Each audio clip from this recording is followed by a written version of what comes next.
தேசியத்திலயும் சரி, தமிழகத்திலயும் சரி, அவ்வளோ கட்சிகள் இருக்கு. டிவிகேக்கு தான் நான் வரணும்.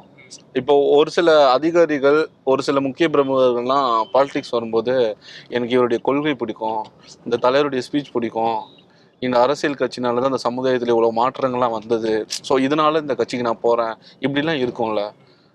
நீங்கள் தாவேக்க செலக்ட் பண்ணதுக்கான காரணம் என்ன சார்? கண்டிப்பாக அது ரொம்ப முக்கியமான கேள்வி. எனக்கு விஜய் சாரை வந்து ரொம்ப நாளாக பல வருஷங்களாக தெரியும். அவர் எந்த அளவுக்கு வந்து அரசியலில் உன்னிப்பாக பார்க்குறாரு, எந்த அளவுக்கு வந்து இந்த மண்ணோட அரசியலை புரிஞ்சு வச்சுருக்காரு அப்படிங்கிறது எனக்கு ரொம்ப பர்சனலாக தெரியும். அதை தவிர இப்போ தமிழ்நாட்டில் பார்த்தீங்கன்னா நீங்கள் ஒவ்வொரு சாதாரண மக்கள்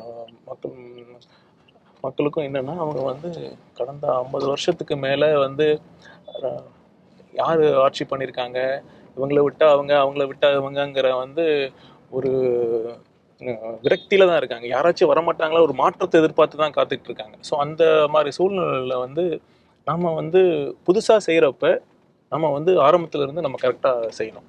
ஸோ அதனால வந்து ப்ளஸ் எனக்கு தலைவர் எனக்கு ரொம்ப அவரோட ஆழ்ந்த அரசியல் புரிதலை எனக்கு தெரிஞ்சதுனால வேற பெரிய ஆப்ஷனே இல்லை. நம்ம நேராக வந்து தமிழக வெற்றி கழகம் தான் நமக்கு ஒரே எந்த மாற்றத்தை விரும்பும் நல்ல அரசியலை விரும்பும் எவருக்குமே தமிழக வெற்றி கழகம் தான் ஒரே சாய்ஸ்.